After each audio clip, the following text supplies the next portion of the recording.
মোৰ নাম পৰিধি। মোৰ বয়স ৩৫ বছৰ। মোৰ গা ৰংটো বৰ ক'লা আছিল। ইমানেই ক'লা আছিল যে যিয়ে মোক চাবলৈ আহিছিল তেওঁ মোক দেখাৰ লগে লগে মোক নাকচ কৰিছিল। মোৰ এই সমস্যাৰ বাবে মা-দেউতাও বৰ চিন্তিত হৈ পৰিছিল। মোৰ চেহেৰাটো দেখি মোৰ বাবে সদায় ৪-৫টা থকা সন্তানৰ দেউতাক, বিবাহ বিচ্ছেদ হোৱা ব্যক্তি বা বুঢ়া মানুহৰ প্ৰস্তাৱ আহিছিল। কিন্তু মোৰ মা-দেউতাই মোক এনেকুৱা ব্যক্তিৰ লগত বিয়া কৰাব বিচৰা নাছিল। তেওঁলোকে কৈছিল যে আমাৰ ছোৱালীজনী আমাৰ বাবে বোজা নহয়। যেতিয়া তাইৰ বাবে ভাল প্ৰস্তাৱ পোৱা যাব তেতিয়া আমি আমাৰ ছোৱালীজনীক বিয়া কৰাই দিম। কিন্তু মোৰ বয়স পাৰ হৈ গৈ আছিল আৰু মোৰ মুখত মোৰ বয়সৰ ছাপ স্পষ্টকৈ দেখা গৈছিল। মানুহে মোৰ মা-দেউতাক পৰামৰ্শ দিছিল যে আপোনালোকৰ ছোৱালীজনীক বিয়া কৰাই দিয়ক। বিয়াৰ বয়স পাৰ হৈ গৈ আছে। আগলৈ আৰু ইয়াতকৈ ভাল প্ৰস্তাৱ নাপাব।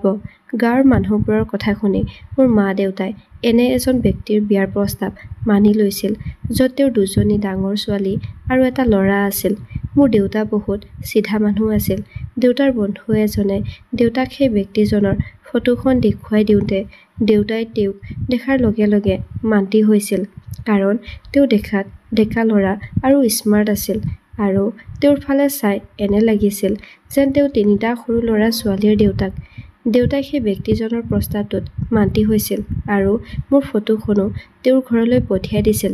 ব্যক্তিজনৰ পৰিয়ালটোৱেও মোক পচন্দ কৰিছিল আৰু এইদৰে মোৰ বিয়াখন অতি সাধাৰণভাৱে হৈছিল আৰু মই বিদায় লৈ শহুৰৰ ঘৰলৈ আহিলোঁ। কিন্তু বিয়াৰ ২ দিন আগতে মই এটা কথা লক্ষ্য কৰিলোঁ যে মোৰ পৰিয়ালৰ মানুহবোৰে বৰ চিন্তিত হৈ আছিল আৰু মোক দেখি বহুত কান্দিছিল। তেওঁলোকে মোক কৈছিল যে তুমি শহুৰৰ ঘৰখন সদায় নিজৰ ঘৰ বুলি ভাবিবা কাৰণ তুমি সদায় তাতে থাকিব লাগিব। মোৰ পৰিয়ালৰ সদস্যসকলে কি ক'বলৈ চেষ্টা কৰিছিল মই ভালদৰে বুজি পাইছিলোঁ। বিয়া হৈ শহুৰৰ ঘৰলৈ যাওঁতে মই মোৰ স্বামীৰ ল'ৰা-ছোৱালীকেইটাক প্ৰথমবাৰৰ বাবে দেখা পালোঁ। মই সিহঁতক দেখি বৰ আচৰিত হৈছিলোঁ কাৰণ দুয়োজনী ছোৱালী দেখাত বৰ ধুনীয়া আছিল কিন্তু ল'ৰাটো বৰ অদ্ভুত ধৰণৰ আছিল।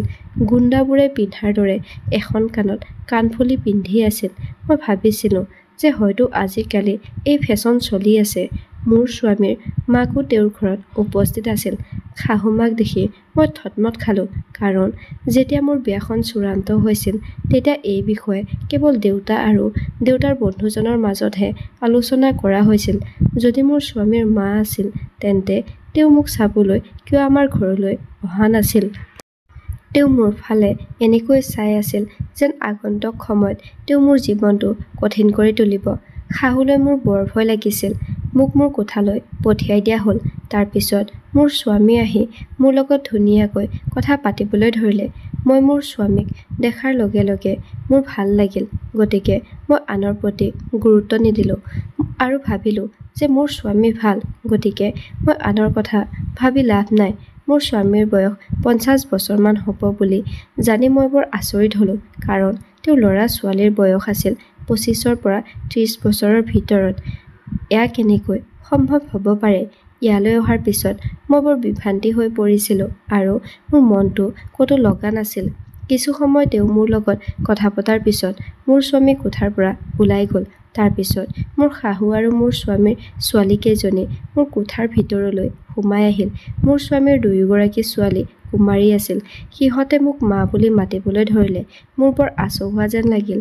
তাৰ পিছত শাহুৱে ক'লে, তোমালোক ইয়াৰ পৰা যোৱা। মই মোৰ বোৱাৰীৰ লগত অলপ কথা পাতিব লগা আছে। মোৰ শাহুমা দেখাত বৰ আচহুৱা আছিল। শকত, ক'লা আৰু ওঠ দুটা ৰঙা আছিল। এনে লাগিছিল যেন তেওঁৰ মিঠা পান খোৱাৰ অভ্যাস আছে। তেওঁ মোক কৈছিল যে বোৱাৰী, এইখন ঘৰত তুমি একো বস্তুৰে অভাৱ নোপোৱা।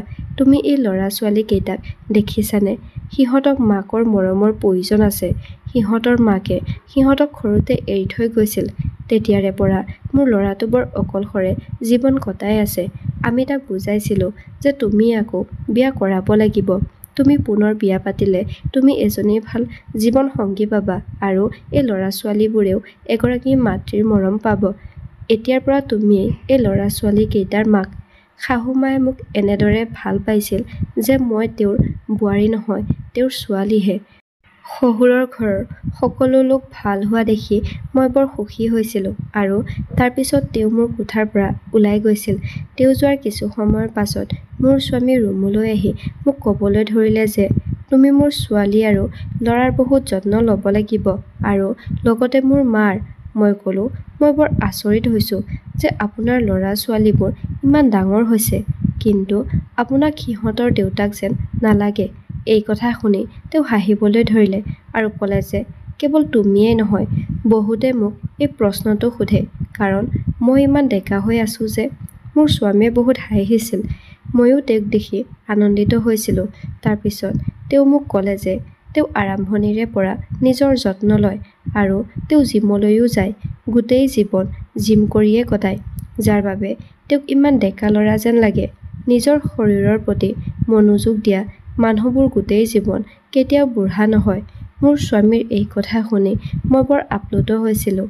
তেতিয়া মোৰ স্বামীয়ে কৈছিল যে মই তোমাকো সৰু ছোৱালী কৰি দিম।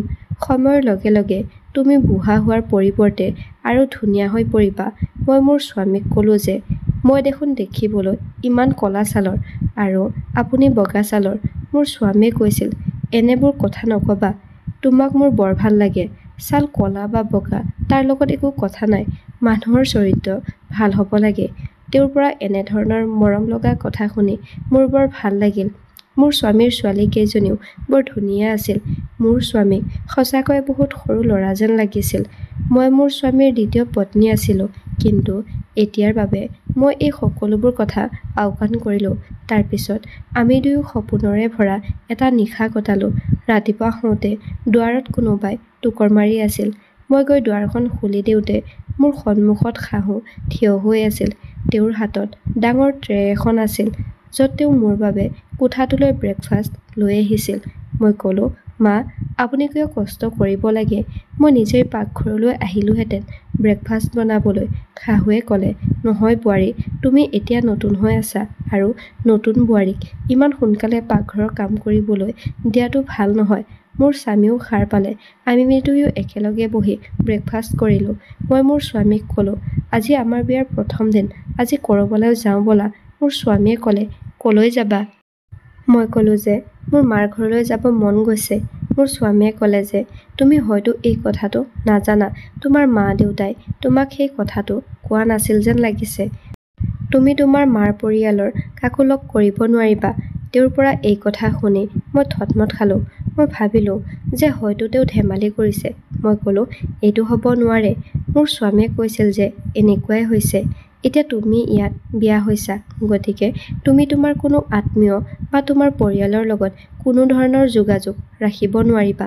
তেওঁৰ কথা শুনি এতিয়া মই বুজিলোঁ যে এইটোৱে কাৰণ আছিল চাগৈ যে মোৰ পৰিয়ালৰ সকলো মানুহে বিয়াৰ কেইদিনমানৰ আগতে কিয় ইমান চিন্তিত হৈ আছিল আৰু মোক দেখি কিয় ইমান কান্দিছিল। মোৰ বিদায়ৰ সময়ত গোটেই পৰিয়ালটোৱে বহুত কান্দিছিল। হয়তো তেওঁলোকে মোক ক'বলৈ চেষ্টা কৰিছিল যে এতিয়া আৰু তোমাৰ লগত আমাৰ সকলো সম্পৰ্ক শেষ হৈ গৈছে। মই বুজিব পৰা নাছিলোঁ যে এই চৰ্তটো মোৰ মা-দেউতাৰ আছিল নে মোৰ নিজৰ স্বামীৰ। মই যেতিয়া মোৰ স্বামীক এই প্ৰশ্নটো সুধিলোঁ, তেতিয়া তেওঁ ক'লে যে মই তোমাক এইটো চৰ্তত বিয়া কৰাইছোঁ কাৰণ তোমাৰ ক'তো বিয়া হোৱা নাছিল আৰু তোমাৰ পৰিয়ালৰ সদস্যসকলে মোৰ এই চৰ্তটো অতি সহজে আৰু আনন্দৰে মানি লৈছে। এই কথাটো শুনি মোৰ হৃদয়খনে বহুত আঘাত পালে। কিন্তু তাৰ কিছু সময়ৰ পাছত মোৰ স্বামীৰ মোবাইলত কাৰোবাৰ ফোন আহিবলৈ ধৰিলে। তেওঁ কাৰোবাৰ লগত ফোনত কথা পাতি কৈ আছিল যে সম্পৰ্ক ঠিক হোৱাৰ আগতেই আমাৰ এই চৰ্তটো ঠিক হৈ গৈছিল। মোৰ স্বামীয়ে ফোনত বহুত তৰ্ক কৰি আছিল। মই বুজিলোঁ যে এই ফোনটো নিশ্চয় মোৰ ঘৰৰ পৰা আহিছে।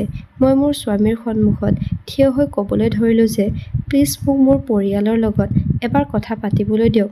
তেওঁ মোৰ ফালে চাই ফোনত ক'লে যে আজিৰ পৰা মোৰ মোবাইলত যাতে কোনেও ফোন নকৰে। যদি ফোন কৰে তেন্তে আপোনাৰ ছোৱালীজনীক বিবাহ বিচ্ছেদ কৰি আপোনাৰ ঘৰলৈ পঠিয়াই দিম। এই কথা কৈ তেওঁ ফোনটো কাটি দিলে। মই ক'লোঁ আপুনি কিয় এনে কৰিলে? মই তেওঁলোকক লগ কৰিব যাব নোৱাৰোঁ, কিন্তু এবাৰ হ'লেও মোৰ লগত ফোনত কথা পাতিব দিয়ক। মোৰ স্বামীয়ে ক'লে যে তোমাৰ পৰিয়ালৰ লোকেও মোক সেই একে কথাই কৈ আছিল, কিন্তু আমাৰ চৰ্ত আছিল যে বিয়াৰ পিছত তুমি তোমাৰ পৰিয়াল বা কোনো আত্মীয়ৰ লগত কোনো ধৰণৰ যোগাযোগ বজাই ৰাখিব নোৱাৰিবা, তেনেহ'লে এতিয়া তোমাৰ মা-দেউতাই এই কথাটো কেনেকৈ পাহৰিলে?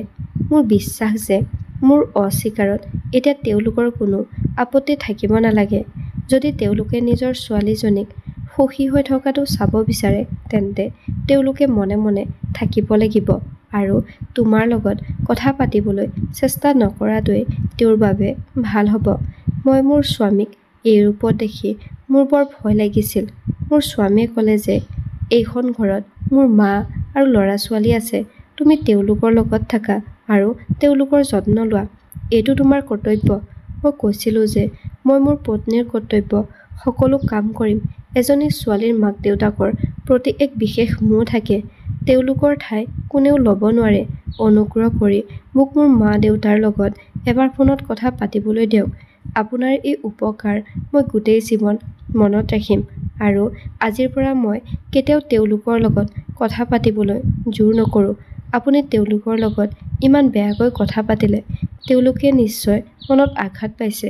মোৰ স্বামীয়ে মোৰ কোনো কথা নুশুনিলে। মই কোঠাটোৰ ভিতৰতে কান্দি থাকিলোঁ। কান্দি কান্দি মোৰ অৱস্থা বৰ বেয়া হৈ গৈছিল।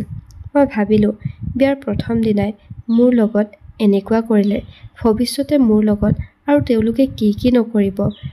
তাৰ কিছু সময়ৰ পাছত মোৰ স্বামীয়ে কিবা এটা ভাবি ৰুমৰ ভিতৰলৈ আহি মোক শান্ত কৰিবলৈ ধৰিলে আৰু ক'লে, চিন্তা নকৰিবা, মই তোমাক তোমাৰ মা-দেউতাৰ লগত কথা পতাই দিম আৰু তেওঁলোকক লগ কৰিবলৈ দিম।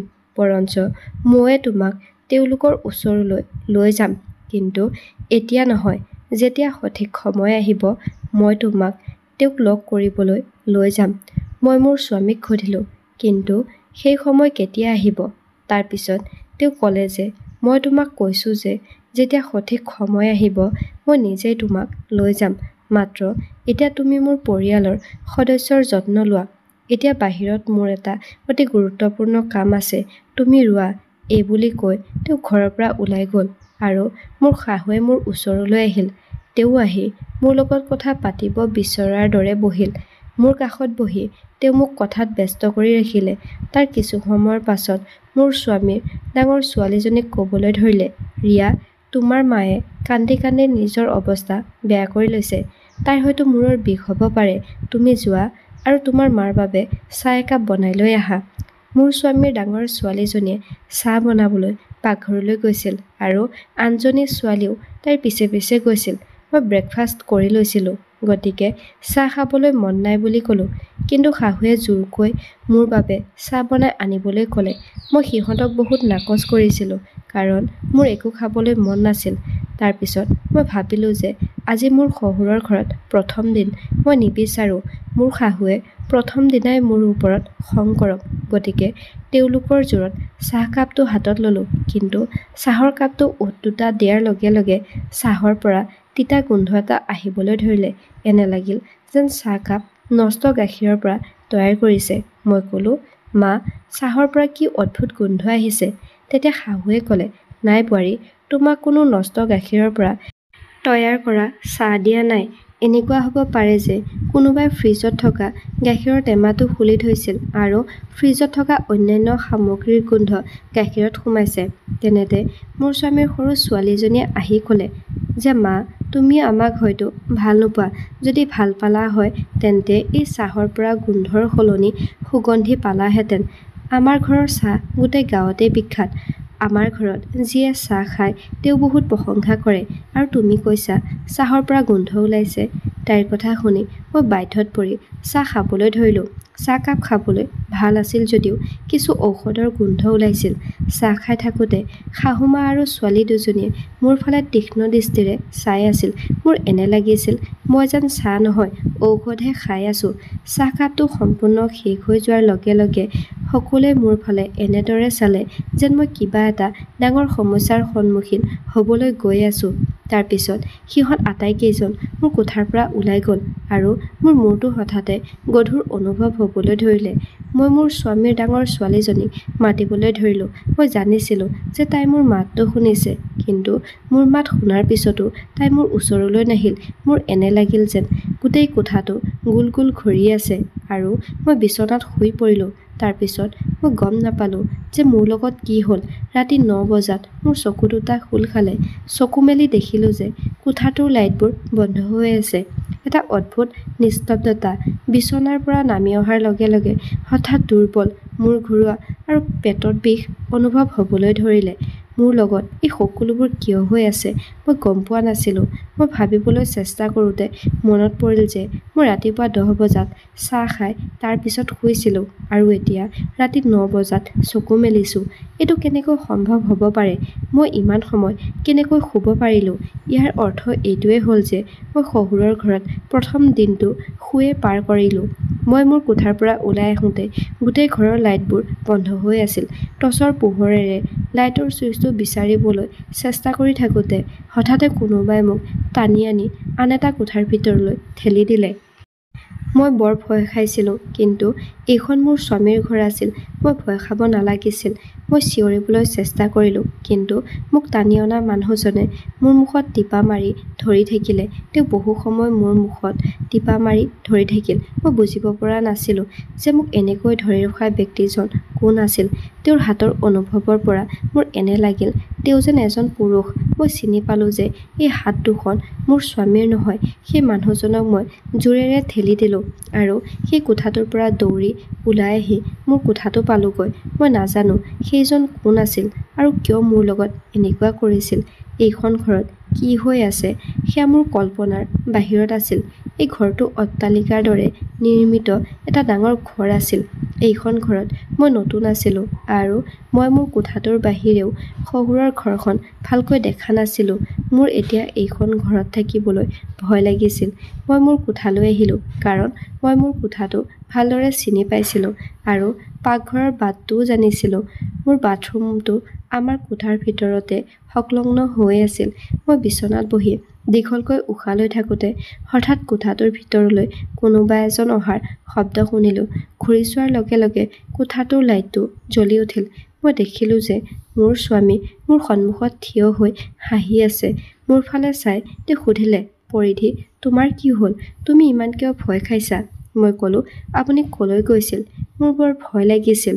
মোৰ স্বামীয়ে ক'লে, তুমি কিয় ভয় খাইছিলা? এইটো মোৰ ঘৰ। তুমি ভয় খোৱাৰ একো প্ৰয়োজন নাই। মই তোমাক কৈছিলোঁ দেখোন যে বাহিৰত মোৰ অলপ কাম আছে, কিন্তু মই অহাৰ সময়ত তুমি শুই আছিলা। গতিকে মই মোৰ ছোৱালী আৰু মাৰ লগত কথা পাতিবলৈ তেওঁলোকৰ কোঠালৈ গ'লোঁ। তেওঁৰ কথা শুনি মই খৰধৰকৈ তেওঁৰ হাতত ধৰিলোঁ। তেওঁ ক'লে, তুমি কিয় চিন্তা কৰিছা?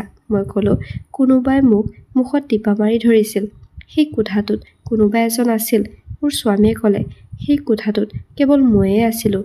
তুমি কি ভাবিছিলা যে আন কোনোবাই আহি তোমাৰ মুখত টিপা মাৰি ধৰিছিল? মোৰ ঘৰলৈ মোৰ বাহিৰে আৰু কোন আহিব? এই গোটেই ঘৰটো মোৰ। মোৰ ছোৱালী আৰু মা এই ঘৰটোতে থাকে। মোৰ ল'ৰাটো গোটেই দিনটো অফিচতে থাকে আৰু ঘৰলৈ আহে কেৱল ৰাতি শুবলৈ, আৰু সি কেতিয়াও 11 বজাৰ আগত নাহে। আৰু এতিয়া ৰাতি 10 বাজিছে। ময়ে তোমাক মুখত টিপা মাৰি ধৰিছিলোঁ। মই ক'লোঁ, যদি আপুনি আছিল তেন্তে মোক কিয় কোৱা নাছিল? আপুনি জানেনে মই কিমান ভয় খাইছিলোঁ? মোৰ কথা শুনি মোৰ স্বামীয়ে জোৰেৰে হাঁহিবলৈ ধৰিলে। তেওঁ ক'লে, মই তোমাক ভয় খুৱাই আছিলোঁ। মোৰ স্বামীয়ে এনেদৰে কথা পাতিছিল যেন মোক ধৰি ঠেলি দিয়া মানুহজন মোৰ স্বামীৰ বাহিৰে আন কোনো নাছিল। মই তেওঁৰ কথাত বিশ্বাস কৰিলোঁ আৰু মই নিশ্চিত হৈ পৰিলোঁ যে মোৰ স্বামীয়ে মোৰ লগত ধেমালি কৰিছিল, কাৰণ তেওঁ নিজেই মোৰ লগত ধেমালি কৰিছে বুলি মানি লৈছিল। যদি তেওঁ এই কামটো কৰিছিল তেন্তে মই বেছি চিন্তা কৰিব লগা একো নাছিল, কাৰণ মই তেওঁৰ লগত এদিনো থাকি পোৱা নাছিলোঁ। তেওঁক এতিয়াও ভালদৰে চিনি পোৱা নাছিলোঁ। তাৰপিছত তেওঁ মোক ক'লে যে তুমি ভাত খাই লোৱা। মই ভাত খাই উঠিলোঁ। মই তেওঁক ক'লোঁ যে মোৰ একো খাবলৈ মন নাই। মূৰটো বিষাই আছে আৰু মোৰ গাটো বহুত দুৰ্বল যেন অনুভৱ হৈছে। মোৰ স্বামীয়ে ক'লে, ঠিক আছে, মই তোমাৰ বাবে চাহ বনাই আনিম। চাহ খালে তোমাৰ মূৰৰ বিষ ভাল হ'ব। মই মোৰ স্বামীক ক'লোঁ, নাই, মই ইমান চাহ নাখাওঁ, চাহ খাবলৈ মোৰ মন যোৱা নাই। তেনেতে মোৰ স্বামীয়ে ক'লে, ঠিক আছে, মই তোমাৰ বাবে কফি বনাম, ই তোমাৰ দুৰ্বলতাও নিৰাময় কৰিব। মই মোৰ স্বামীক নাকচ কৰি ক'লোঁ, মোৰ এতিয়া একো খাবলৈ মন যোৱা নাই। কিন্তু আচৰিত কথাটো হ'ল যে মোৰ স্বামীয়ে মোৰ বাবে বলপূৰ্বকভাৱে কফি বনাই লৈ আহিছিল। মই ক'লোঁ, মোৰ একো খাবলৈ মন যোৱা নাই। নাজানো কিয় মই মোৰ শহুৰৰ ঘৰলৈ অহাৰ পিছত মোৰ ভোক বা পিয়াহ লগা নাছিল। মোৰ স্বামীয়ে ক'লে, মই তোমাৰ একো কথা নুশুনো। তুমি তোমাৰ স্বাস্থ্যৰ যত্ন লোৱা উচিত। তোমাৰ বাবে মই কফি লৈ আহিছোঁ। তুমি মই বনোৱা কফি খাবই লাগিব। মোৰ স্বামীৰ এই কথাষাৰ মোৰ বৰ আচহুৱা যেন লাগিল। তেওঁৰ কথা মানি মই কফি খালোঁ আৰু তাৰ পিছত আজি ৰাতিপুৱা মোৰ লগত যি ঘটিছিল সেইটোৱেই হ'ল। মোৰ আকৌ টোপনি আহিল আৰু মই গভীৰ টোপনিত পৰিলোঁ। টোপনিৰ পৰা পিছদিনা সাৰ পালোঁ। তাৰ পিছত এনে লাগিল যেন সেয়া কফি নহয়, আন কিবা আছিল, যিটো খাই মোৰ টোপনি আহিছিল। ৰাতিপুৱা সাৰ পাই মোৰ বৰ খং উঠিছিল, কাৰণ এইবাৰ মই ৰাতিপুৱা 10 বজাত সাৰ পাইছিলোঁ। মই ইমান কেনেকৈ শুই থাকিব পাৰোঁ, এই কথা ভাবিয়েই মোৰ মগজুটো বেয়া হৈ গৈছিল। কাৰণ এজন ব্যক্তিয়ে স্বাভাৱিকভাৱে ইমান সময় টোপনি যাব নোৱাৰে। এই টোপনিটো স্পষ্টভাৱে ঔষধ সেৱন কৰা টোপনি আছিল। মই নিমাত হৈ পৰিছিলোঁ আৰু মই জানিছিলোঁ যে এই মানুহবোৰে মোৰ খোৱা বস্তুত নিশ্চয় কিবা এটা মিহলাইছে, যাৰ বাবে মোৰ ইমান টোপনি আহিছিল আৰু মোৰ ভিতৰত দুৰ্বলতা বাঢ়ি আহিছিল। মই সিদ্ধান্ত লৈছিলোঁ যে এতিয়া মই কোনোবাই কিবা খাবলৈ দিলে একো নাখাওঁ। মই নিজৰ হাতেৰে প্ৰস্তুত কৰা খাদ্যহে খাম। পিছদিনা ৰাতিপুৱা সাৰ পাই ঘৰৰ সকলো কাম নিজেই কৰিলোঁ, কাৰণ প্ৰতিদিনৰ দৰে ঘৰখনত একেই অদ্ভুত নিঃসংগতা আৰু নিস্তব্ধতা আছিল। এই মৌনতাত মই কাৰো লগত কথা পাতিব পৰা নাছিলোঁ, কাৰণ মোৰ শাহুমা আৰু ছোৱালী দুজনী সিহঁতে নিজৰ কোঠাৰ পৰা ওলাই নাহে। মোৰ স্বামী আৰু ল'ৰাটো ৰাতিপুৱাই কামলৈ ওলাই যায় আৰু ৰাতিহে ঘৰলৈ উভতি আহে। এনেকৈ মোৰ দিনবোৰ পাৰ হৈ গৈ আছিল। কিন্তু এই সকলোবোৰৰ মাজত এটা অদ্ভুত কথা আছিল যে মই নিজে নিজৰ ইমান যত্ন লোৱাৰ পিছতো মোৰ টোপনি কমি যোৱা নাছিল। যেতিয়াই শুইছিলোঁ তেতিয়া ইমান সময় শুই আছিলোঁ যে তাৰ কোনো সীমা নাছিল আৰু মোৰ অৱস্থা দিনক দিনে বেয়া হৈ আহিছিল। মই ইমানেই দুৰ্বল হৈ আহিছিলোঁ যে মই কোনো কাম কৰিব পৰা নাছিলোঁ। মই সদায় ভাবি আছিলোঁ, মোৰ কি হৈছে? এতিয়া এই ঘৰৰ কোনো সদস্যই মোক দিয়া কোনো বস্তু মই নাখাওঁ, তেনেহ'লে মোৰ কিয় ইমান টোপনি আহে? তাৰপিছত মই ভাবিলোঁ যে আজি সোমবাৰে মই উপবাসে থাকিম, কিন্তু মোৰ অৱস্থা উপভোগ ৰাখিব পৰাকৈ সুস্থ নাছিল। তথাপি মই উপবাস ৰাখিলোঁ, দিনটো একো খোৱা নাছিলোঁ। কিন্তু আচহুৱা কথাটো হ'ল আজি মোৰ একেবাৰে টোপনি নাহিল আৰু মোক কোনেও খাবলৈ অশান্তিও কৰা নাছিল। ৰাতি মই মোৰ স্বামীৰ বাবে অপেক্ষা কৰি আছিলোঁ, কাৰণ আজি মই সাৰ পাই আছিলোঁ। আগতে যেতিয়াই মোৰ স্বামীয়ে কামৰ পৰা ঘৰলৈ আহিছিল, মই গম পোৱা নাছিলোঁ যে তেওঁ কেতিয়া কিমান সময়ত ঘৰলৈ আহিছিল আৰু ঘৰলৈ অহাৰ পিছত তেওঁ কি কৰিছিল। মই ভাল কাপোৰ এযোৰ পিন্ধি ভালকৈ সাজু হৈ দুৱাৰৰ ওচৰত তেওঁৰ বাবে থিয় হৈ থাকিলোঁ। তেনে সময়ত হঠাতে মই মোৰ গাত পাৰফিউম লগাবলৈ ৰুমলৈ আহিলোঁ। তেনেতে মোৰ স্বামীয়ে ঘৰত প্ৰৱেশ কৰিলে আৰু তেওঁ ভিতৰলৈ অহাৰ লগে লগে তেওঁৰ দুয়োজনী ছোৱালী আৰু মাকে তেওঁক ঘেৰি ধৰি আন এটা কোঠালৈ লৈ গ'ল। মই আচৰিত হ'লোঁ যে মোৰ লগত কথা পতাৰ সলনি তেওঁ নিজৰ ছোৱালী আৰু মাকৰ কোঠালৈ কিয় গ'ল। মই লগে লগে গৈ তেওঁৰ জীয়েকহঁতৰ কোঠাৰ দুৱাৰৰ ওচৰত থিয় হ'লোঁ। মোৰ স্বামী তেওঁৰ ছোৱালী আৰু মাকৰ সৈতে কোঠাটোৰ ভিতৰত উপস্থিত আছিল। মই জোৰেৰে দুৱাৰত টোকৰ মাৰিবলৈ ধৰিলোঁ, কিন্তু দুৱাৰখন খোলা নাছিল। কিছু সময় দুৱাৰত টুকুৰিয়াই থকাৰ পাছত মোৰ স্বামীয়ে খঙেৰে দুৱাৰখন খুলি কোঠাটোৰ পৰা ওলাই আহিল। তেওঁৰ দুচকুত মোৰ প্ৰতি খং স্পষ্টকৈ দেখা পালোঁ। মোক দেখাৰ লগে লগে তেওঁ ক'লে, তুমি পাগল হৈছা নেকি? ইমান জোৰেৰে দুৱাৰত কিয় টোকৰ মাৰিছা? মই তোমাক তোমাৰ কোঠাৰ পৰা বেছিকৈ ওলাই আহিবলৈ মানা কৰিছিলোঁ নে নাই? তাৰ পিছতো তুমি ইয়াত কি কৰি আছা? মই মোৰ স্বামীক ক'লোঁ, এই ঘৰখনো এতিয়া মোৰ। মই কিয় কোঠাটোৰ ভিতৰত অকলে সোমাই থাকিম? মোৰ স্বামীয়ে ক'লে, আজে বাজে কথা কোৱা বন্ধ কৰা আৰু তুমি তোমাৰ কোঠালৈ যোৱা। মই ক'লোঁ, ময়ো তোমালোকৰ লগত বহি কথা পাতিব বিচাৰোঁ। মোৰ স্বামীয়ে ক'লে যে এই কোঠাটোত মই কেৱল মোৰ ছোৱালী আৰু মোৰ মাৰ লগত কথা পাতোঁ। তেওঁ মোক ঠেলা মাৰি দি ক'লে যে যেতিয়া তোমাৰ লগত কথা পতাৰ সময় আহিব মই তোমাৰ লগত কথা পাতিবলৈ তোমাৰ কোঠালৈ যাম। মই আচৰিত হৈছিলোঁ যে মোৰ স্বামীয়ে কেৱল ৰাতিহে সময় পায় নেকি নিজৰ ছোৱালী আৰু মাকৰ লগত কথা পাতিবলৈ। মই বাহিৰত থিয় হৈ থাকোঁতে মোৰ স্বামীয়ে মোৰ সন্মুখতে দুৱাৰখন বন্ধ কৰি দিলে আৰু ভিতৰৰ পৰা কথা পতাৰ শব্দ আহিবলৈ ধৰিলে। দুৱাৰত কাণখন থৈ শুনিবলৈ চেষ্টা কৰিলোঁ, কিন্তু মই একো বুজিব পৰা নাছিলোঁ। তাৰপিছত লাহে লাহে খিৰিকীখন খুলিবলৈ চেষ্টা কৰিলোঁ। খিৰিকীখন অলপ জোকাৰিলোঁ আৰু খিৰিকীৰ দুৱাৰখন অলপ খোল খালে আৰু ভিতৰখন চাবলৈ ধৰিলোঁ। ভিতৰলৈ চাওঁতে ভিতৰত 6জনমান মানুহ উপস্থিত আছিল। দুজনী মোৰ স্বামীৰ ছোৱালী, শাহুমা আৰু মোৰ স্বামীৰ ল'ৰাটো তাত উপস্থিত আছিল। আমাৰ ঘৰত মাত্ৰ 5জন সদস্য আছিল। তেনেহ'লে আৰু এজন ব্যক্তি কোন আছিল? মই সেই ব্যক্তিজনক চিনিবলৈ চেষ্টা কৰিলোঁ, কিন্তু তেওঁক মই চিনি নাপালোঁ। মই বহুত আচৰিত হৈছিলোঁ যে এই ঘৰখনত কি হৈ আছে। তাৰপিছত সেই ব্যক্তিজনে মোৰ স্বামীক পইচাৰ এটা বান্ডিল দিলে। সেই ব্যক্তিজনক মই ভালকৈ দেখা পোৱা নাছিলোঁ। এইবোৰ দেখি মই মনে মনে মোৰ কোঠালৈ আহিলোঁ। মই ভাবি আছিলোঁ যে মই নজনাকৈ এইখন ঘৰত কি চলি আছে। কিছু সময়ৰ পাছত মোৰ স্বামীয়ে আমাৰ কোঠাটোৰ ভিতৰলৈ আহি মোৰ লগত মৰমেৰে কথা পাতিবলৈ চেষ্টা কৰিলে। কিন্তু আচৰিত কথাটো হ'ল যে তেওঁৰ হাতত কফি একাপ আছিল। তেওঁ মোক প্ৰলোভিত কৰি এই কফি খুৱাব বিচাৰিছিল। মোৰ স্বামীয়ে কৈছিল যে এই কফি কাপ খাই লোৱা, তোমাৰ মনটো ভাল হৈ যাব। মই ক'লোঁ, মোক কফি খাবলৈ মন নাই। মোৰ স্বামীয়ে মোৰ হাতত ধৰি ক'লে যে মোক ক্ষমা কৰি দিবা, মই তোমাৰ লগত বহুত বেয়া আচৰণ কৰিছোঁ। আজি অফিচত বহুত মানসিক চাপত আছিলোঁ, সেইবাবেই তোমাৰ ওপৰত খং উঠি গ'ল। মই মোৰ স্বামীক মই দেখি অহা কোঠাটোৰ ভিতৰত কি চলি আছিল সেই কথা কোৱা নাছিলোঁ। মই মনে মনে বহি থাকিলোঁ, কিন্তু মোৰ স্বামীয়ে মোক কফি খাবলৈ জোৰ কৰিবলৈ ধৰিলে। মই খঙেৰে স্বামীক ক'লোঁ, এই কফি আৰু চাহত কি আছে?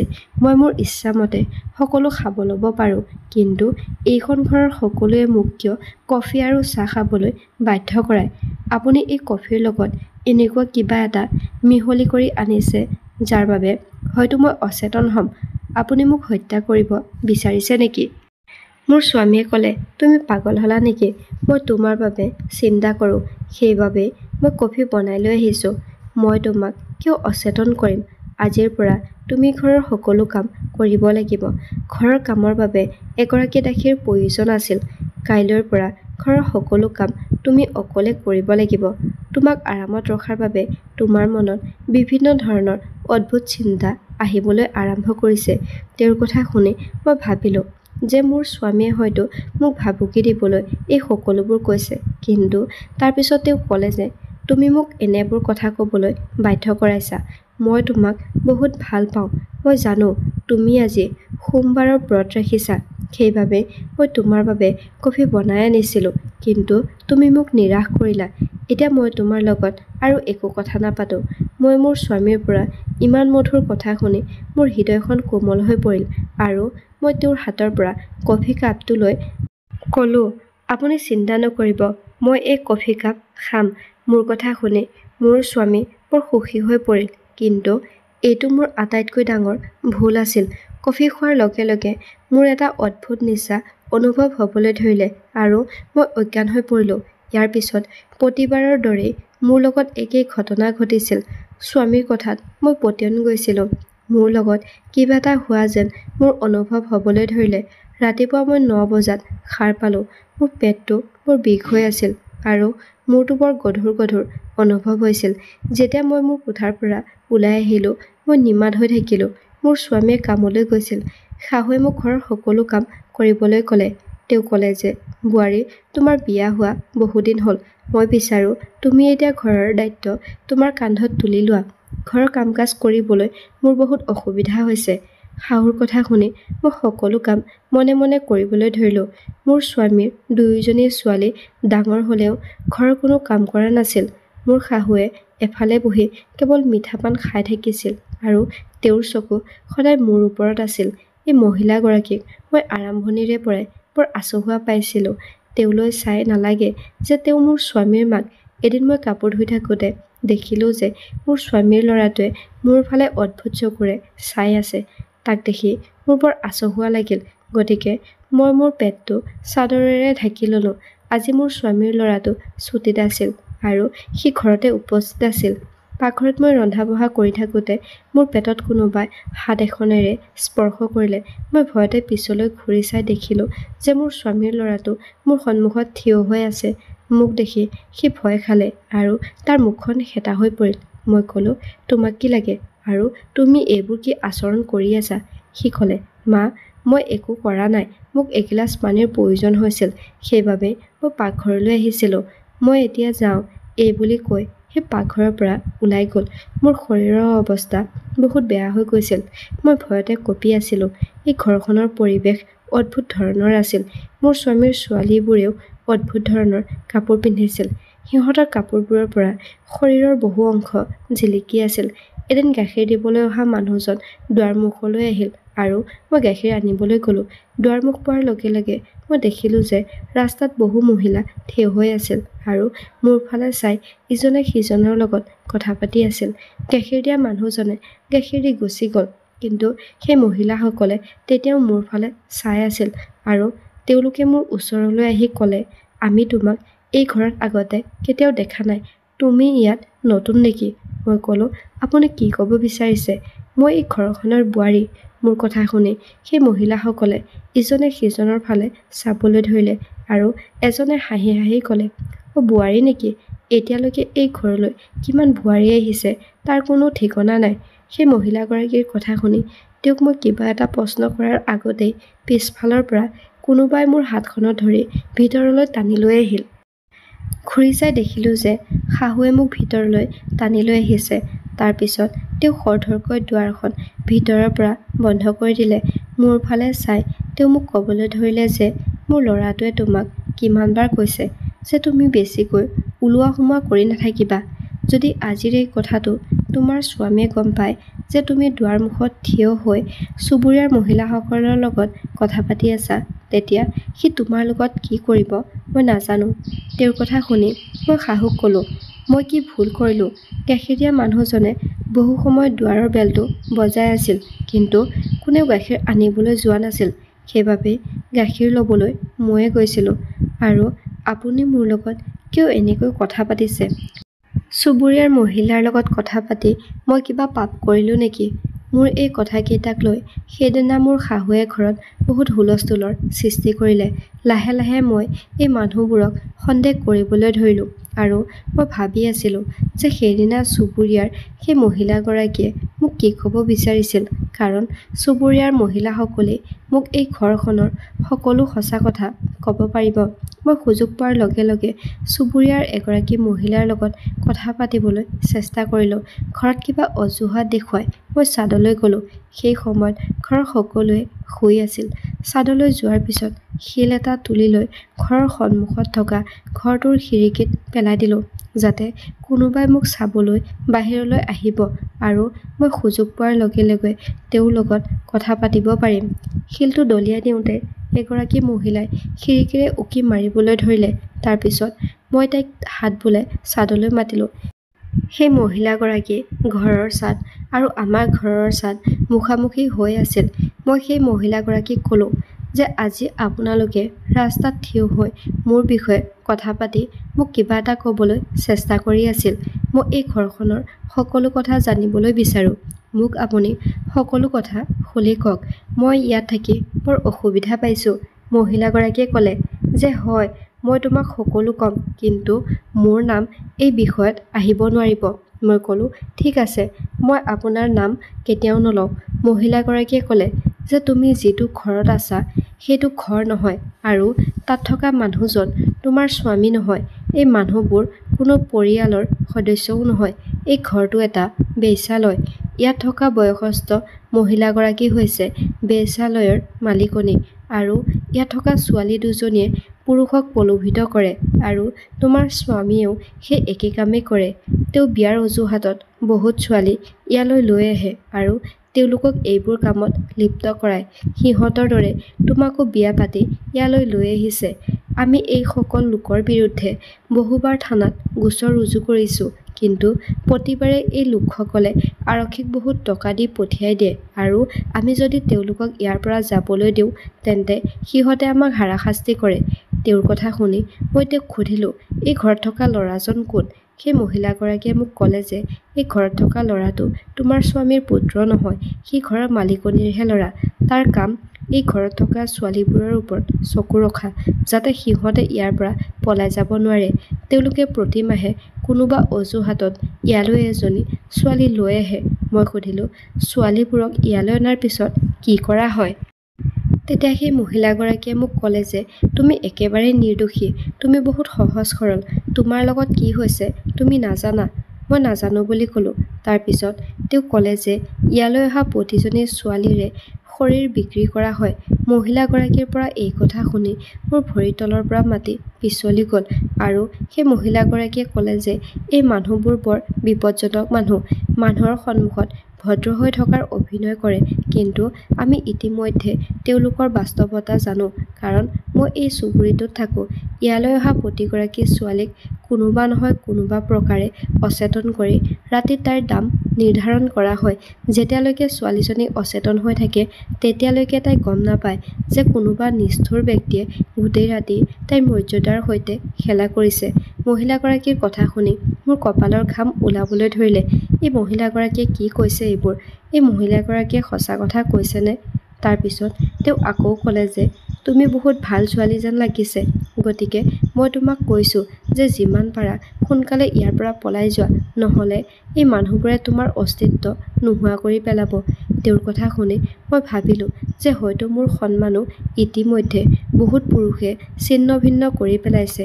এইখন মোৰ শহুৰৰ ঘৰ নাছিল, এইবোৰ আছিল এটা গেঙৰ মানুহ, যিয়ে ছোৱালী কেইজনীক মূৰ্খ বনাই দাম ঠিক কৰি এনেদৰে ব্যৱসায় চলাই আছে। সেই মহিলাগৰাকী মোৰ লগত কিছু সময় কথা পাতি নিজৰ ঘৰলৈ গ'ল আৰু মই ভাবি থাকিলোঁ যে মই এতিয়া কি কৰিম। মই সিদ্ধান্ত লৈছিলোঁ যে এই সকলোবোৰ আৰু মই সহ্য কৰিব নোৱাৰিম। মই মোৰ ৰুমলৈ গৈ মনে মনে মোৰ স্বামীৰ ফোনটো তুলি লৈ পুলিচক ফোন কৰিলোঁ। মই তেওঁলোকক সকলো কথা কৈ দিলোঁ। মই জানিছিলোঁ যে ইমান দিন মোৰ লগত এই মানুহবোৰে যি কৰিলে আহিবলগীয়া দিনবোৰতো মোৰ লগত একে কামেই কৰিব, গতিকে এই মানুহবোৰক মই হাতে লোটে ধৰিব বিচাৰিছিলোঁ। সেইবাবে পিছদিনা মোৰ স্বামীয়ে মোক কফি একাপ খাবলৈ দিয়াত মই মৰমেৰে তেওঁৰ হাতৰ পৰা কফি কাপটো লৈ কফি খাই থকাৰ দৰে অভিনয় কৰিবলৈ ধৰিলোঁ, কিন্তু তেওঁৰ মনোযোগ অন্যফালে যোৱাৰ লগে লগে মই সেই কফিখিনি বিচনাৰ পিছফালে পেলাই দিলোঁ আৰু তাৰপিছত টোপনি অহাৰ ভাও ধৰিলোঁ। ৰাতি 10 বজাত মোৰ স্বামী ঘৰলৈ আহিছিল আৰু প্ৰায় 1 ঘণ্টা 2 ঘণ্টাৰ পিছত আন এজন পুৰুষক মোৰ কোঠালৈ পঠিয়াই দিয়া হৈছিল। মোৰ স্বামীয়ে মোৰ শৰীৰৰ দাম আন এজন পুৰুষৰ পৰা লৈছিল। মই সাৰ পাই আছিলোঁ, কিন্তু মই শুই থকাৰ দৰে অভিনয় কৰি আছিলোঁ। মই অনুভৱ কৰিছিলোঁ যে মোৰ কোঠাত কোনোবা এজন পুৰুষ আহিছে আৰু তেওঁ মোৰ শৰীৰটো চুবলৈ ধৰিছে। তেনে সময়তে আৰক্ষীয়ে আমাৰ ঘৰত অভিযান চলাই সেই মানুহবোৰক হাতে লোটে ধৰিলে। টকা দি মোৰ মৰ্যাদাৰ লগত খেলিবলৈ অহা মানুহজনে পুলিচক গোটেই সত্যটো ক'লে যে আজিৰ ৰাতিটো মোৰ লগত কটাবৰ বাবে তেওঁ মোৰ স্বামীক টকা দিছিল। এতিয়া এই লোকসকলৰ বিৰুদ্ধে আৰক্ষীৰ হাতত বহুত প্ৰমাণ আছিল। চুবুৰীয়াৰ মানুহেও নিজৰ নিজৰ মতামত দিলে। তাৰপিছত এই আটাইকেইজন লোকক আৰক্ষীয়ে গ্ৰেপ্তাৰ কৰিলে। মই মা-দেউতাৰ ঘৰলৈ পুনৰ ঘূৰি আহিলোঁ। মই এই সকলোবোৰ কথা তেওঁলোকক কওঁতে তেওঁলোকে বৰ লাজ পালে। তেওঁলোকে মোক ক'লে যে ল'ৰাজনে আমাক চৰ্ত দিয়াৰ দিনাই আমি তেওঁলোকৰ ওপৰত সন্দেহ কৰিছিলোঁ, কিন্তু সিহঁত ইমান নিকৃষ্ট হ'ব বুলি ভবা নাছিলোঁ। মই মা-দেউতাক ক'লোঁ যে বৰ্তমান সিহঁত এতিয়া জেলত আছে আৰু মই এতিয়া মা-দেউতাৰ ঘৰত থাকি তেওঁলোকক সেৱা কৰিম, তেওঁলোকৰ যত্ন ল'ম, কাৰণ মোৰ মা-দেউতা বহুত বুঢ়া হৈ গৈছে। বিয়া হ'বলৈ মোৰ মন নাই। মই শিক্ষিত, গতিকে মই কাম কৰি মোৰ জীৱনটো পৰিচালনা কৰিম। সেই ঘৃণনীয় জীৱনটোতকৈ মোৰ এই জীৱনটো বেছি ভাল লাগে।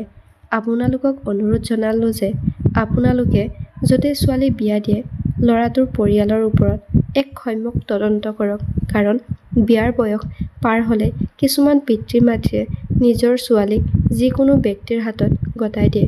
মোৰ লগত যি হ'ল সেয়া আপোনালোকৰ লগতো হ'ব পাৰে। গতিকে এনে প্ৰবঞ্চক মানুহৰ পৰা সাৱধান হওক। বন্ধুসকল, আশা কৰোঁ আমাৰ কাহিনীটো আপোনালোকে ভাল পাইছে। যদি কাহিনীটো ভাল পালে তেন্তে ভিডিঅ'টো লাইক কৰিব। যদি আপুনি চেনেলটোত নতুন তেন্তে চেনেলটো ছাবস্ক্ৰাইব কৰিবলৈ নাপাহৰিব। ধন্যবাদ।